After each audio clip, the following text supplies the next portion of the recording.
What's up, peeps? We're back. As always, I'm your host, Lee Benson. Thank you so much for joining us for our YouTube edition of the AEW Insider.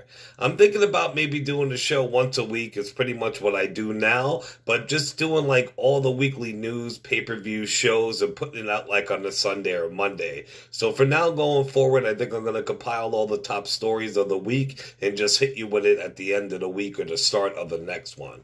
Remember, if you want to win that Bray Wyatt ringside exclusive Firefly Funhouse figure, you got to stick around to the end of the episode to find out how. And definitely check out the channel. I got tons of gaming videos up. Assassin's Creed Valhalla, Cyberpunk walkthroughs, all that. Cyberpunk is awesome so far too. Let me tell you, all these people are sitting there bitching like they did about The Last of Us 2. Yeah, both of those are some of the best games that I've ever played in my life. Anyway, this is the AEW Insider, so let's get to some AEW news. AEW. Now, rumors are that some AEW stars are mad at Jim Ross for burying them while he's doing commentary. On his most recent podcast, good old JR had this to say. I told a kid the other day in AEW, I said, all you guys do the same fucking spot. You go to the outside, you cluster up like a quail, and you stand together, friend and foe side by side, so you can catch some leaping idiot going over the top, who never wins with this move. They never gain an advantage with this move. You know that holy shit chant is what you're going for, I think. They love to hear it. Holy shit, this is awesome. It's a spot, folks. It's a trapeze act. One of the talent backstage had this in response to say, look, there is a lot that JR can teach us, but burying us on the show or on this podcast is only going to make some of us ignore what he says.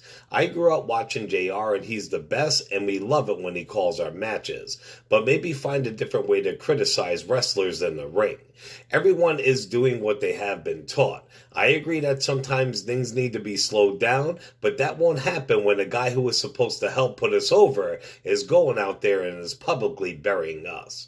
Kenny Omega was super busy on Saturday night. He was at Impact on his bus talking to Don Callis and his old Bullet Club buddy Carl Anderson, teasing a reunion maybe, and minutes later he was on AAA Wrestling in Mexico defending his AAA Mega World Championship.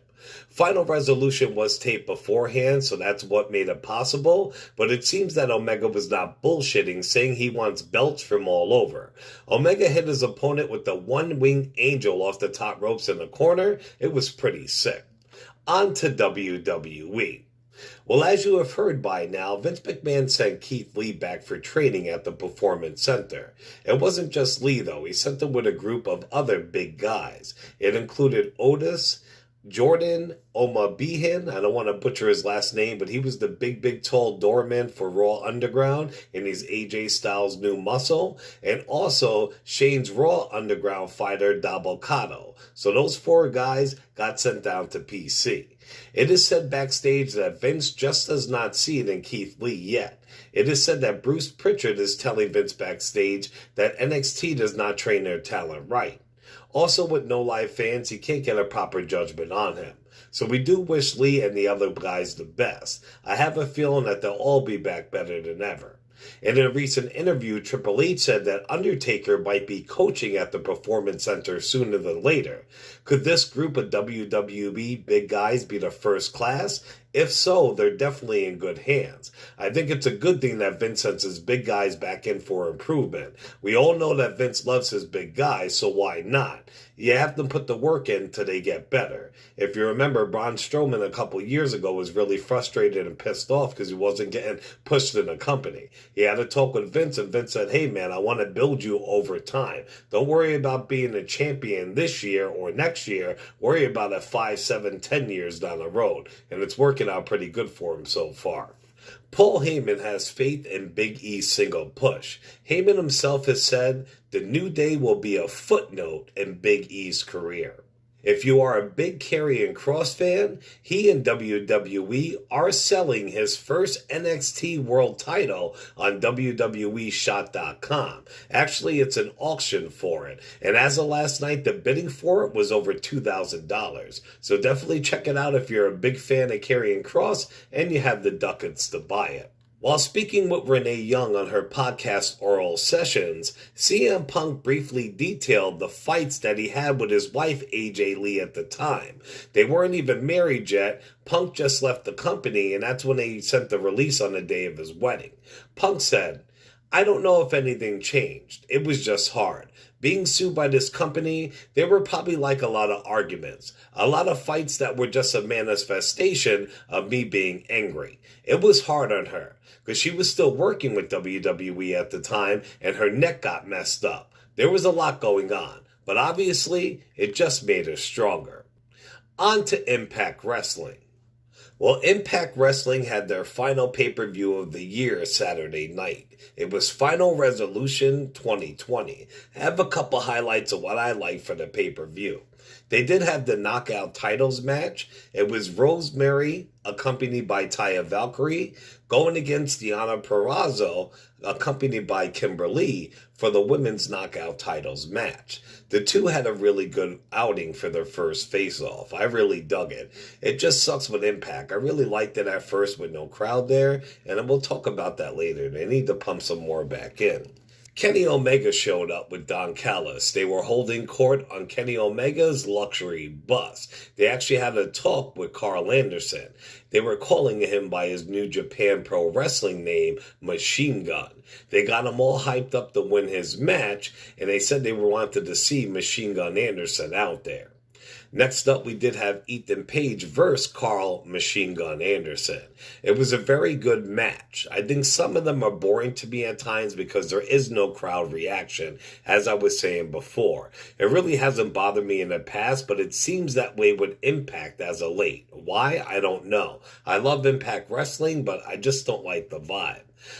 After the match was over, Ethan Page's partner, Josh, came in and he was really pissed. He took off the North jacket, he left the ring. And we all know that Ethan Page's contract's up and he probably is leaving Impact. We'll touch on that in a little bit. Afterwards, Carl Anderson tweeted to Kenny Omega and said, "See you Tuesday on Impact Wrestling, brother. With love, the Machine Gun." And finally, we did have Rich Swann versus Chris Bay for the Impact World Championship. Now, this was a great match. I mean, how can it not be with these two? It is incredible that Rich Swann can still do what he does in the ring after returning from career-ending injuries. In the end, Swann hit Bay with the Phoenix Splash for the win, and Moose showed up. Moose handed Swann his belt, and he snapped his fingers as if saying, "I'll take it from you that quick." And then he left the ring. It was a decent pay-per-view overall, but like I said, Impact needs to add in some crowd noise or have a small crowd. Just saying. Back to Ethan Page. Ethan Page has admitted that he is getting and taking offers from other wrestling promotions since his contract is pretty much up with Impact Wrestling. Page said, "Impact has been amazing. They're allowing me the opportunity to chat with other companies, and they're handling this in an extremely professional manner. I'm open to chatting with other people, but my interest is hearing how Impact values me and what they're willing to offer." So what he's saying is that Impact has to show me the love and show me the money. Tommaso Ciampa either left Ring of Honor or Impact years ago. I forget which one, but it was due to be not showing love by his current company, pay and respect wise. Ethan Page is a huge talent and he's only going to get better. It's so hard to compete though with that big WWE dream and that big WWE money. It will be interesting to see where Page decides to go. On to some random wrestling and sporting news. On his latest podcast, 83 Weeks, Eric Biscoff talked about why WWE Hall of Famer Bully Ray is not signed with the promotion. Biscoff said, "Bully is incredibly smart, incredibly experienced, and he knows how to carry himself. There's a culture in WWE. I found out the hard way. If you're going to fit into that culture, you have to shed your skin and bring the skin that's provided to you by the head of culture in WWE. You just have to. Some people can do that. Adam Pearce is doing a fantastic job. Certain people do, certain people don't. Bully knows what it's like to be in WWE, especially in a role as a producer and on the creative team. I'm guessing that he just doesn't want it. I'm not sure if anyone even offered it to him, and maybe if they did, he'd make a fool of me. Bully's a man's man. He's a very much an individual. He'll compromise to a point and then he won't. I'm guessing that's probably why. I agree. You hear me sing the praises of Bully Ray all the time. Not even in the ring, but what he could do backstage with creative, he comes up with the best storylines on Busted Open Radio. Please, wrestling promotion writers hear his ideas, and in the next week or few weeks, you'll actually see it happen on TV. He should be on a creative team somewhere and definitely backstage as a producer. Fans online keep asking Darren Young why he went to New Japan instead of AEW. Young revealed that AEW turned him down not only once, but twice. Young said, "I get asked a lot why not AEW. Well, I tried and I was told, nope, not, but besides, AEW wasn't my goal. It's always been New Japan Pro Wrestling. No matter what, don't ever get overwhelmed and decide to throw in the towel. I still got a lot of work to do." And he has been doing great in New Japan, and he's appeared on NWA's Primetime Weekly show also. And finally, well, we heard that Vince McMahon was pissed because Snoop Dogg appeared on AEW TV. Well, it looks like he's going to be even more pissed because Snoop Dogg will be doing commentary for AEW's New Year's Smash on night 2. He killed it doing commentary for the Tyson pay-per-view, so I can't wait to see what he does next. Alright, peeps, well, that's it for this episode. Remember, if you want to win that Ringside Collectibles exclusive Bray Wyatt Firefly Funhouse figure, all you have to do is stay right here on YouTube. First and foremost, you have to be a subscriber. If you're not, make sure you do so. Besides that, pick any video, including this one, and like, share, and comment. So subscribe to our YouTube and AEW Insider, like, share, and comment on any video, and when we hit 500 subs, I will be doing a random drawing to give away that Bray Wyatt Firefly Funhouse figure. Remember to show us some love on all major podcasting platforms, also on Facebook and YouTube under the AEW Insider, and on Twitter under the AEW Insider 1, as in the number 1. Ciao, peeps.